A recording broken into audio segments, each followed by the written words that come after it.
بسم اللہ الرحمن الرحیم۔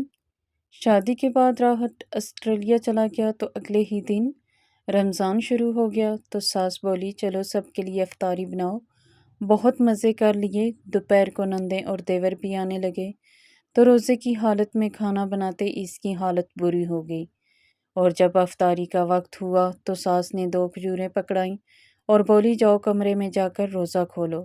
کچھ دن یہی سب کچھ چلتا رہا تو فاطمہ کو دورے پڑنے لگے تو راحت نے گھر والے سیکورٹی کیمروں سے گھر کا منظر دیکھا تو فوراً بھاگا آیا تو فاطمہ 2 کھجوریں پکڑے ہوئے دروازے کے پاس بیٹھی تھی۔ اور فاطمہ، کیا تمہیں میری بات سمجھ نہیں آئی؟ اٹھو اور سب کے لیے افطاری بنانا شروع کرو، اور آج میں نے ملازمہ کی بھی چھٹی کروا دی ہے۔ صبح سے تم ہی سحری بناؤ گی اور تم ہی افطاری تیار کرنی ہوگی۔ اس کے علاوہ گھر کے باقی کام بھی تم کرو گی۔ گھر کی نئی بہو کو اپنی جگہ بنانے کے لیے خود ہی محنت کرنی پڑتی ہے، سب کے دل جیتنے پڑتے ہیں۔ ساس نے دروازے میں کھڑے ہو کر سخت لہجے میں فاطمہ کو حکم دیا تھا۔ فاطمہ ظہر کی نماز ادا کر کے اٹھی تھی اور قرآن پاک کی تلاوت میں مشغول تھی۔ اس کی آواز دھیمی اور پرسکون تھی، اس کے چہرے پر سکون کی ہلکی سی روشنی پھیلی ہوئی تھی۔ اس نے ادب سے جواب دیا کہ جی ٹھیک ہے امی، میں افطاری کی تیاری کر لیتی ہوں، لیکن ابھی تو افطاری میں کافی ٹائم ہے، میں تھوڑی دیر مزید قرآن پاک کی تلاوت کر لوں۔ اس کی بات مکمل بھی نہ ہوئی تھی کہ ساس کا چہرہ سخت ہو گیا تھا۔ انہوں نے تیز لہجے میں کہا کہ افطاری میں ڈھیروں چیزیں بنانی ہیں، نہ جانے تم افطاری کے وقت تک بنا پاؤ گی بھی یا نہیں، اسی لیے کام فوراً شروع کر دو، کیونکہ افطاری تقریباً 17 لوگوں کی بنانی ہے، جس میں بڑے بھی بچے بھی سب شامل ہیں، اور تمہیں سب کی پسند کا الگ الگ سے خیال بھی رکھنا ہے، کسی کو بھی شکایت کا موقع نہیں دینا۔ 17 لوگوں کی افطاری بنانے کا سن کر فاطمہ کا دل ایک لمحے کو لرز گیا۔ اسے شدید روزہ لگ رہا تھا، حلق خشک ہو چکا تھا، سر میں ہلکا سا درد بھی تھا، مگر اس نے صبر کا دامن مضبوطی سے تھام رکھا تھا۔ جس پارے کی تلاوت کر رہی تھی اس نے اس کو مکمل کیا اور قرآن پاک کو عقیدت کے ساتھ بند کیا اور غلاف میں رکھ دیا۔ سر پر دوپٹہ اچھی طرح اوڑھا اور آہستہ آہستہ قدموں سے کمرے میں سے باہر نکل کر سیدھی کچن میں آ گئی۔ کچن میں داخل ہوتے ہوئے اسے یوں محسوس ہوا جیسے اس پر ذمہ داریوں کا ایک پہاڑ آن گرا ہو۔ اس نے سب سے پہلے بچوں کے لیے چیزیں تیار کیں، سموسے، رول، پکوڑے اور نیگٹس کی تیاری میں لگ گئی۔ چولہا جلایا تو گرمی کی ایک لہر اس کے چہرے سے ٹکرائی۔ روزے کی حالت میں تیل کی خوشبو اور کچن کی حدت سے مزید کمزوری کر رہی تھی، مگر اس کے ہاتھ رکے نہیں۔ بڑوں کے لیے پلاؤ چڑھایا، بیف کا سالن تیار کیا، ساتھ میں سلاد کاٹی، رائتہ بنایا، فروٹ کی پلیٹیں سجائیں۔ وقت تیزی سے گزرتا رہا۔ عصر کی اذان ہوئی تو وہ فروٹ کاٹ رہی تھی۔ اس نے جلدی سے ہاتھ دھوئے اور بھاگ نماز ادا کی۔ دل میں خوف تھا کہ کہیں چاول زیادہ گل نہ جائے۔ نماز میں بھی اس کا دل پوری طرح یکسو نہ ہو سکا، کیونکہ دم پر رکھے ہوئے چاول اس کے ذہن میں گردش کر رہے تھے کہ زیادہ گل نہ جائیں۔ نماز کے فوراً بعد وہ دوبارہ کچن میں آ گئی، سالن کو چیک کیا، پلاؤ کو ہلایا، دسترخوان کے برتن ترتیب دیے۔ جب مغرب کی اذان گونجی تو اس کا کام تقریباً مکمل ہو چکا تھا۔ اذان کی آواز سن کر اس کے دل میں ایک عجیب سی ٹھنڈک اتر آئی، مگر اسے سکون سے بیٹھنے کا موقع نہ ملا۔ اس نے جلدی کھانا ڈائننگ ٹیبل پر لگانا شروع کر دیا۔ سب گھر والے ایک ایک کر کے آ کر بیٹھ گئے، دعا کے لیے ہاتھ اٹھائے گئے۔ افطاری شروع ہو گئی۔ دسترخوان پر طرح طرح کے پکوان سجے ہوئے تھے، سب لوگ تعریف کر رہے تھے۔ کوئی کہہ رہا تھا کہ آج پلاؤ بہت مزے کا بنا ہے، کوئی کہہ رہا تھا کہ پکوڑے آج بہت خستہ ہیں، مگر کسی نے یہ نہ سوچا کہ یہ سب کس نے بنایا ہے اور وہ کہاں ہے۔ فاطمہ نے کچن میں کھڑے ہو کر 2 گھونٹ پانی پیا۔ اس کے ہاتھ کانپ رہے تھے۔ اسے امید تھی کہ شاید کوئی اسے آواز دے گا کہ آؤ تم بھی ہمارے ساتھ بیٹھ کر افطاری کر لو، مگر ایسا کچھ نہ ہوا۔ جب وہ سارا کھانا لگا چکی تو خود بھی بیٹھنے کا ارادہ کیا، تبھی ساس نے اس کے ہاتھ میں 2 کھجوریں تھما دی اور کہا کہ یہ اپنے کمرے میں جا کر افطاری کر لو۔ فاطمہ ایک لمحے کے لیے ساکت رہ گئی۔ اس کی آنکھوں میں حیرت اور دکھ ایک ساتھ اتر آیا، مگر وہ نئی نویلی دلہن تھی، اس کی شادی کو ابھی چند ہی دن ہوئے تھے۔ اس نے خاموشی سے کھجوریں لیں اور سر جھکا کر اپنے کمرے کی طرف چل دی۔ کمرے میں داخل ہوتے ہی اسے یوں لگا جیسے اس پر تنہائی کا سایہ چھا گیا ہو۔ اس نے بسم اللہ پڑھ کر کھجوریں کھائیں، چند گھونٹ پانی پیا۔ دل چاہ رہا تھا کہ وہ سب کے ساتھ بیٹھ کر افطاری کرتی، مگر قسمت میں شاید ابھی آزمائش لکھی تھی۔ اس نے وضو کیا اور نماز ادا کرنے کے لیے کھڑی ہو گئی۔ نماز میں اس کی آنکھوں سے آنسو بہتے رہے۔ ہر سجدے میں اس نے دل کا بوجھ ہلکا کرنے کی کوشش کی۔ نماز مکمل کرنے کے بعد جب اس نے دعا کے لیے ہاتھ اٹھائے تو اس کی نظر اپنے ہاتھوں کی مہندی پر پڑی، جو نئی نویلی دلہن تھی۔ ابھی تک مہندی کا رنگ گہرا تھا۔ اسے اپنے رخصتی کا دن یاد آ گیا۔ کتنے ارمانوں کے ساتھ اس نے اس گھر میں قدم رکھے تھے۔ اسے لگا تھا کہ نئی زندگی میں محبت ہوگی، عزت ہوگی، سکون ہوگا، مگر پہلے دن ہی سے اسے کچن کی ذمہ داریوں میں جھونک دیا گیا۔ اس کے آنسو بے اختیار بہنے لگے تھے۔ اسے اپنی ماں کی باتیں یاد آئیں، جو رخصت کرتے ہوئے انہوں نے کہی تھی، بیٹی صبر سے کام لینا، گھر کو اپنا گھر سمجھنا۔ اس نے دل ہی دل میں خود کو سمجھایا کہ شاید وقت کے ساتھ سب ٹھیک ہو جائے گا۔ اس نے فوراً آنسو صاف کیے اور دعا مکمل کی۔ تبھی سے باہر ساس کی آواز آئی کہ تم کہاں ہو؟ جلدی آ کر برتن سمیٹو، سب نے کھانا کھا لیا ہے۔ فاطمہ کا دل ایک بار پھر ٹوٹ کر رہ گیا۔ کسی نے اسے کھانے کے وقت یاد نہ کیا تھا، مگر برتن سمیٹنے کے لیے فوراً پکار لیا گیا۔ اس نے چپ چاپ دوپٹہ درست کیا اور کچن کی طرف بڑھ گئی۔ ڈائننگ ٹیبل پر برتن بکھرے پڑے تھے، سالن کے قطرے دسترخوان پر بھی گرے ہوئے تھے، پلیٹیں ادھوری چھوڑ دی گئی تھیں۔ وہ ایک ایک کر کے سب سمیٹنے لگی۔ ہاتھوں کی مہندی اب برتنوں کی میل سے چھپ رہی تھی۔ اس کے نرم ملائم ہاتھ صابن اور گرم پانی میں ڈوبے ہوئے تھے۔ تھکن سے اس کی کمر دکھ رہی تھی، مگر اس کے لبوں پر کوئی شکوہ نہ تھا۔ برتن دھوتے ہوئے اس کے دل میں ایک ہی سوال گونج رہا تھا کہ کیا یہی نئی زندگی ہے جس کے خواب میں نے دیکھے تھے؟ مگر اگلے ہی لمحے اس نے خود کو سنبھالا۔ اس نے سوچا کہ شاید اس کا صبر ہی اس کی کامیابی بنے گا۔ وہ جانتی تھی کہ آزمائش کے بعد آسانی آتی ہے۔ اس نے دل ہی دل میں اللہ سے دعا کی کہ اسے ہمت دے اور اس کے دل کو مضبوط رکھے۔ رات گہری ہو رہی تھی۔ گھر کے سب افراد اپنے اپنے کمرے میں جا چکے تھے۔ کچن صاف کر کے جب وہ اپنے کمرے میں آئی تو اس کے جسم میں جان نہ تھی۔ اس نے آہستہ سے دروازہ بند کیا اور اپنے بستر پر بیٹھ گئی۔ اس کی آنکھوں میں نمی اب بھی باقی تھی، مگر اس کے دل میں ایک عزم بھی جاگ رہا تھا۔ وہ ٹوٹنا بالکل نہیں چاہتی تھی۔ وہ چاہتی تھی کہ ایک دن یہی لوگ اس کی قدر کریں، اس کی محنت کو سراہیں۔ اس نے خاموشی سے دعا کی کہ ہے اللہ، مجھے صبر عطا فرما، میرے دل کی حالت تو جانتا ہے، مجھے اس گھر میں عزت اور محبت نصیب کر، میرے نصیب میں آسانیاں لکھ دے۔ پھر وہ تھکن سے نڈال بستر پر لیٹ گئی۔ آنکھیں بند کی تو آنسو پلکوں سے نکل کر تکیے میں جذب ہونے لگے، مگر اس کے دل میں امید کی ایک ننھی سی کرن اب بھی باقی تھی، جو اسے ہر دکھ کے باوجود جینے کا حوصلہ دے رہی تھی۔ رات کافی گہری ہو چکی تھی، مگر فاطمہ کی آنکھوں میں نیند نہیں آ رہی تھی۔ بستر پر لیٹے لیٹے وہ چھت کو دیکھتی رہی اور اس کا ذہن آہستہ آہستہ ماضی کی طرف کھینچتا چلا گیا۔ اسے اپنا نکاح کا دن یاد آنے لگا۔ گھر روشنیوں سے سجا ہوا تھا، ہر طرف ہنسی کی آوازیں تھیں، مہندی سے سجے ہاتھوں میں خوشبو بسی ہوئی تھی۔ اس کے دل میں ڈھیروں خواب تھے اور اس رات کتنی خوش تھی جب راحت نے اسے پہلی بار اس کے ہاتھ تھاما تھا۔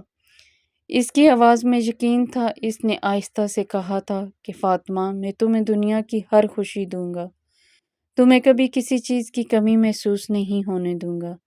راحت بیرون ملک کام کرتا تھا۔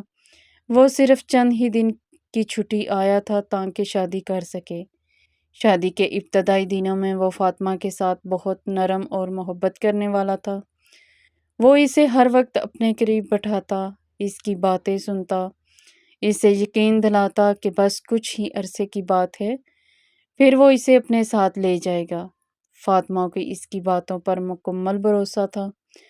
وہ سوچتی تھی کہ قسمت نے اسے ایک اچھا شوہر دیا ہے، مگر خوشیوں کے وہ چند دن بہت جلد گزر گئے تھے۔ راحت کی چھٹی ختم ہو گئی تو رخصتی کے بعد ابھی چند ہی دن گزرے تھے کہ اسے واپس جانا پڑا۔ ایئرپورٹ پر کھڑے ہو کر فاطمہ کی آنکھوں میں آنسو تھے، مگر دل میں امید بھی تھی کہ شوہر کی محبت اس کے لیے ڈھال بنے گی۔ راحت نے جاتے ہوئے ایک بار پھر فاطمہ سے وعدہ کیا تھا کہ وہ جلد اسے اپنے پاس بلا لے گا اور تب تک اس کی ہر ضرورت کا وہ خیال رکھے گا۔ راحت کے جانے کے بعد گھر کا ماحول یکسر بدل گیا۔ فاطمہ نے سوچا کہ شاید اسے نئے ماحول میں ڈلنے میں وقت لگے گا، مگر جلد ہی حقیقت اس کے سامنے آنے لگی۔ صبح سحری سے پہلے اسے جگا دیا جاتا۔ وہ اندھیرے میں اکیلی کچن میں کھڑی سحری تیار کرتی، سب کو کھانا پیش کرتی۔ اس کی نندیں اور دیورانیاں سب اپنے اپنے بچوں سمیت گھر میں موجود ہوتی تھی، مگر کوئی بھی کام میں ہاتھ نہیں بٹاتی تھی۔ جب سب کھا لیتے تو بچہ کچھ سمیٹتی، اس کے بعد جلدی سے وہ خود 2-3 نوالے کھا لیتی تاکہ کوئی دیکھ نہ لے، کیونکہ اسے احساس ہو چکا تھا کہ اگر وہ سکون سے بیٹھ کر کھائے گی تو کسی نہ کسی کی نظر اس پر ضرور پڑے گی۔ دن بھر وہ کام میں لگی رہتی، جھاڑو، پوچھا، برتن، کپڑے استری، صفائی، سب کچھ اسی کے ذمہ تھا۔ روزے کی حالت میں جسم ٹوٹنے لگتا، مگر زبان پر شکوہ نہ آتا۔ وہ دل ہی دل میں سوچتی کہ شاید یہی آزمائش ہے، شاید یہی اس کی قسمت کا حصہ ہے۔ افطاری کا وقت آتا تو اس کے دل میں ایک عجیب سی گھبراہٹ پیدا ہو جاتی۔ دسترخوان سجانے کے بعد جب سب بیٹھ جاتے تو اسے پھر وہی منظر دیکھنا پڑتا۔ ساس اس کے ہاتھ میں 2 کھجوریں رکھ دیتی اور کہتی کہ اپنے کمرے میں جا کر افطاری کر لو۔ اس کی ہمت نہیں ہوتی کہ کچھ کہہ سکے۔ وہ خاموشی سے کھجوریں لے کر اپنے کمرے میں چلی جاتی، پانی کا ایک گلاس پیتی اور بس، نہ سالن، نہ روٹی، نہ پلاؤ، کچھ بھی نہیں۔ یہ معمول روز کا بن گیا تھا۔ سحری میں وہ چپکے سے کچھ نہ کچھ تھوڑا بہت کھا لیتی، مگر اس وقت کچن میں وہ اکیلی ہوتی تھی، مگر افطاری کے وقت کوئی نہ کوئی اس کے سر پر کھڑا رہتا تھا۔ اسے کبھی موقع نہ ملتا کہ 2 کھجوروں کے علاوہ کچھ اور لے سکے۔ چند ہی دنوں میں اس کے چہرے کی رونق مند پڑ گئی، آنکھوں کے نیچے ہلکے نمایاں ہو گئے، ہاتھوں کی مہندی کا رنگ اتر گیا، مگر کمزوری کی زردی باقی رہ گئی تھی۔ آہستہ آہستہ اس کا وزن کم ہونے لگا، کپڑے ڈھیلے پڑنے لگے۔ وہ آئینے میں خود کو دیکھتی تو چونک جاتی، گال اندر کو دھنسنے لگے تھے، کلائیوں کی ہڈیاں نمایاں ہو گئی تھیں۔ مسلسل غذائی کمی اور کمزوری نے اس کے جسم کو توڑ کر رکھ دیا تھا۔ اسے اکثر چکر آنے لگتے تھے، کبھی اچانک آنکھوں کے آگے اندھیرا چھا جاتا، مگر وہ کبھی کسی کو کچھ نہ بتاتی۔ اسے ڈر تھا کہ کہیں اسے کمزور اور نالائق نہ کہا جائے۔ ایک دن دوپہر کے وقت وہ کچن میں کھڑی آٹا گوندھ رہی تھی کہ اچانک اس کے ہاتھ کانپنے لگے، آنکھوں کے سامنے دھند سی چھا گئی۔ اس نے دیوار کا سہارا لینے کی کوشش کی، مگر جسم نے اس کا ساتھ چھوڑ دیا۔ وہ زمین پر گر گئی۔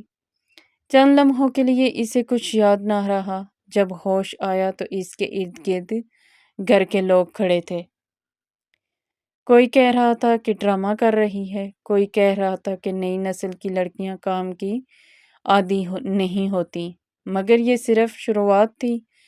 اگلے دنوں میں اسے باقاعدہ دورے پڑنے لگے تھے، جسم اکڑ چکا تھا، ہاتھ پاؤں بے قابو ہو جاتے، زبان لڑکھڑانے لگتی، ڈاکٹر کو دکھانے کے بجائے اس پر الزام لگا دیا جاتا کہ شادی سے پہلے ہی کوئی بیماری چھپا کر لائی ہے۔ اس کی کمزوری کو نظر انداز کر دیا جاتا رہا۔ ایک شام افطاری سے کچھ دیر پہلے وہ سب کے لیے پکوڑے تل رہی تھی کہ اچانک اس کے ہاتھ سے کڑاہی چھوٹ گئی، تیل زمین پر پھیل گیا، اس کا جسم جھٹکے لینے لگا، وہ بے اختیار زمین پر گر پڑی، اس کی آنکھیں الٹنے لگیں۔ یہ منظر دیکھ کر بھی کسی کے چہرے پر ہمدردی نہ آئی، بلکہ غصہ نمایاں تھا کہ افطاری کا وقت خراب ہو گیا۔ اسی حالت میں اس کی ساس نے روتے ہوئے راحت کو فون ملایا، آواز میں بناوٹی پریشانی تھی۔ انہوں نے کہا کہ بیٹا، تمہاری بیوی کو تو عجیب عجیب دورے پڑتے ہیں، ہمیں تو اس بات کا علم ہی نہیں تھا، ہمارے ساتھ تو بہت بڑا دھوکہ ہوا ہے، نہ جانے کون سی بیماری لے آئی ہے، ہم نے تو بالکل ٹھیک لڑکی سمجھی تھی، اب تم ہی بتاؤ ہم کیا کریں۔ فاطمہ نیم بے ہوشی کی حالت میں پڑی یہ سب کچھ سن رہی تھی۔ اس کے کانوں میں الفاظ تھوڑے کی طرح بج رہے تھے کہ ہمارے ساتھ دھوکہ ہوا ہے۔ اس کی آنکھوں کے کنارے سے آنسو بہہ نکلے، وہ بول نہیں سکتی تھی، جسم بے جان ہو چکا تھا۔ دل میں صرف ایک ہی سوال تھا، کیا یہی زندگی تھی جس کا وعدہ کیا گیا تھا؟ فاطمہ نیم بے ہوشی کی حالت میں فرش پر پڑی تھی۔ اس کے کانوں میں ساس کے الفاظ اب بھی گونج رہے تھے کہ ہمارے ساتھ دھوکہ ہوا ہے۔ اس کے دل پر جیسے کسی نے بھاری پتھر رکھ دیا ہو، آنکھیں بند تھیں مگر آنسو کناروں سے بہہ رہے تھے، جسم کمزوری سے کانپ رہا تھا۔ کسی نے اسے سہارا دے کر کمرے میں تو پہنچا دیا مگر لہجوں کی سختی میں ذرا سی بھی نرمی نہ آئی۔ دوسری طرف آسٹریلیا میں بیٹھا راحت یہ سب سن کر پہلے تو خاموش ہو گیا۔ اس کے ذہن میں ایک لمحے کے لیے الجھن آئی مگر پھر اسے یاد آیا کہ اس نے کچھ ہفتے پہلے گھر میں سیکورٹی کیمرے لگوائے تھے تاکہ باہر رہتے ہوئے بھی سب خیریت معلوم کرتا رہے۔ اس رات وہ بے چین ہو کر لیپ ٹاپ کھول کر بیٹھ گیا۔ اس نے ریکارڈنگ چلائی تو سکرین پر جو منظر دیکھا اس کے دل کو چیر گیا۔ اس نے دیکھا کہ فاطمہ صبح اندھیرے میں اکیلی کچن میں کھڑی سحری بنا رہی ہے، سب کو جگا رہی ہے، خود آخر میں بس چند نوالے جلدی جلدی کھا رہی ہے جیسے کوئی چوری کر رہی ہو۔ پھر دن بھر وہ کام میں لگی رہی، نندیں صوفے پر بیٹھی ہنس رہی تھی، دیور موبائل پر مصروف تھے، ساس حکم پر حکم دے رہی تھی۔ فاطمہ روزے کی حالت میں پسینے سے شرابور چولہے کے سامنے کھڑی ہے۔ پھر اس نے وہ منظر دیکھا جس نے اس کا خون جما دیا۔ افطاری کے وقت ہوا، سب دسترخوان پر بیٹھے ہیں، طرح طرح کے کھانے سامنے رکھے ہیں اور فاطمہ کچن میں کھڑی ہے۔ ساس نے اس کے ہاتھ میں بس صرف 2 کھجوریں تھما کر کہہ دیا کہ جاؤ کمرے میں جا کر روزہ کھولو۔ فاطمہ خاموشی سے سر جھکا کر چلی جا رہی ہے۔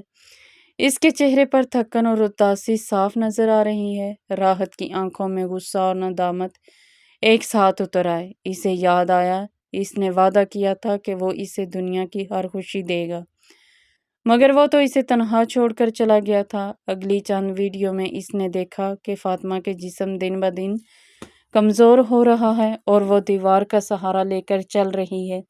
کبھی بیٹھتے بیٹھتے اس کی آنکھیں بند ہو جاتی ہیں اور پھر وہ خوفناک لمحہ جب اسے دورہ پڑا اور وہ زمین پر گر گئی۔ کسی نے فوراً ڈاکٹر کو نہیں بلایا، سب کے چہروں پر جھنجھلاہٹ تھی۔ راحت نے لیپ ٹاپ بند کر دیا، اس کا دل تیزی سے دھڑک رہا تھا۔ اسے محسوس ہوا جیسے اس نے بہت بڑی کوتاہی کی ہے۔ اسی لمحے اس نے فیصلہ کر لیا، اگلی فلائٹ کی ٹکٹ بک کروائی، کسی کو اطلاع دیے بغیر روانہ ہو گیا۔ 2 دن بعد رات کے وقت وہ اچانک گھر کے دروازے پر کھڑا تھا، کسی کو بھی اس کی آمد کی خبر نہیں تھی۔ دروازہ کھلا تو اندر خاموشی تھی، مغرب کا وقت گزر چکا تھا۔ ڈائننگ روم میں دسترخوان لگا ہوا تھا، سب کھا چکے تھے، برتن ادھر ادھر رکھے ہوئے تھے۔ وہ دروازے کے پاس فرش پر فاطمہ بیٹھی تھی، اس کے ہاتھ میں 2 کھجوریں تھیں، وہ دروازے کے ساتھ ٹیک لگائے بیٹھی ہوئی تھی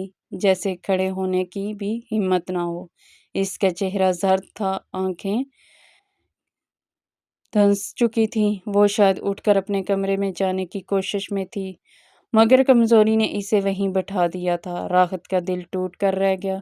اس نے آہستہ سے اس کا نام پکارا۔ فاطمہ نے چونک کر سر اٹھایا۔ چند لمحوں تک وہ یقین نہ کر سکی کہ سامنے راحت کھڑا ہے۔ اس کی آنکھوں میں حیرت اور بے یقینی تھی۔ ہاتھ میں پکڑی کھجوریں کانپنے لگیں۔ راحت نے آگے بڑھ کر اس کا ہاتھ تھام لیا۔ اس کے ہاتھ برف کی طرح ٹھنڈے تھے۔ اس نے ارد گرد دیکھا۔ کچن میں برتنوں کا ڈھیر لگا تھا۔ ڈائننگ ٹیبل پر باقی برتن پڑے تھے۔ اس کی بیوی 2 کھجوروں کے سہارے روزہ کھولنے پر مجبور تھی۔ اتنے میں ساس کمرے سے نکلی۔ راحت کو دیکھ کر چونک گئی، پھر خود کو سنبھالتے ہوئے بولی کہ بیٹا تم آنے کی خبر کیوں نہیں دی؟ ہم تمہیں لینے آ جاتے۔ راحت کی آواز میں پہلی بار سختی تھی۔ اس نے کہا کہ میں دیکھنے آیا ہوں کہ میری بیوی کے ساتھ کیا ہو رہا ہے۔ وہ اسے سہارا دے کر اٹھانے لگا۔ فاطمہ کا جسم لڑکھڑا رہا تھا۔ ساس نے فوراً کہا کہ بیٹا ہم تو اس کا بہت خیال رکھتے ہیں، اسے تو پہلے دن سے ہی بیماری ہے، ہمیں تو معلوم ہی نہیں تھا کہ اسے دورے پڑتے ہیں۔ راحت نے پرسکون مگر گہری آواز میں کہا کہ میں سب جانتا ہوں، میں نے سب دیکھا ہے، صبح کی سحری سے لے کر افطاری کی 2 کھجوروں تک، سب کچھ، اور وہ منظر بھی جب اسے زمین پر گرا چھوڑ دیا گیا تھا۔ کمرے میں خاموشی چھا گئی۔ نندے اور دیور بھی باہر آ گئے۔ کسی کے پاس کوئی جواب نہ تھا۔ راحت نے فاطمہ کو بازوؤں کا سہارا دیا۔ اس کی آنکھوں میں آنسو تھے مگر اس نے کچھ نہ کہا۔ اس کی خاموشی ہی سب سے بڑی گواہی تھی۔ راحت نے دھیرے سے کہا کہ فاطمہ تم میرے ساتھ چلو، اب تمہیں یہاں میں ایک دن بھی نہیں رہنے دوں گا۔ اس کی آواز میں پچھتاوا تھا۔ فاطمہ کی آنکھوں سے آنسو بہہ نکلے۔